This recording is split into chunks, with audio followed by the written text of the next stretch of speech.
Le conte de la fleur de gloire du matin de la mer. Il était une fois un couple qui s'aimait profondément mais qui se faisait interdire par sa famille, disant qu'ils n'étaient pas compatibles. La famille de la fille est très riche, tandis que celle du garçon, au contraire, est très pauvre. Lorsque le père de la jeune fille apprit que les deux personnes se connaissaient, il posa une condition.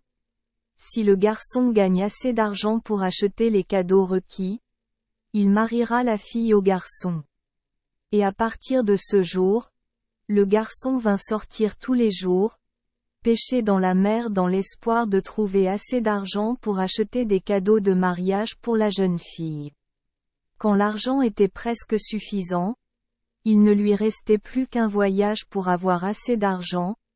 On pourrait dire aujourd'hui que c'était le dernier voyage en mer.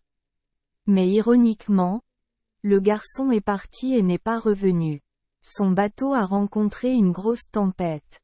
La fille a beaucoup pleuré et est restée sur la plage en attendant le retour du garçon mais a attendu une éternité. La fille était épuisée et est tombée.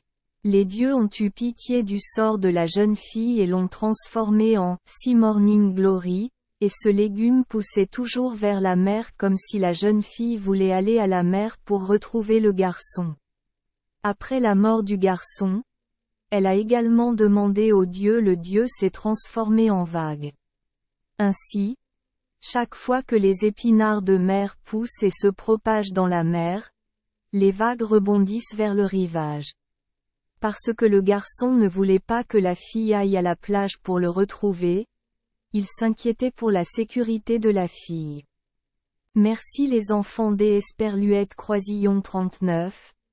Avoir écouté des contes de fées au jour Esperluette Croisillon 39. 8. Espérons que les histoires apporteront aux enfants des moments heureux et significatifs. Si vous aimez notre chaîne, veuillez appuyer sur le bouton S Esperluette Croisillon 39. Abonner, pour ne manquer aucune histoire intéressante. Je vous souhaite une bonne nuit de sommeil et de beaux rêves. Rendez-vous dans la prochaine histoire.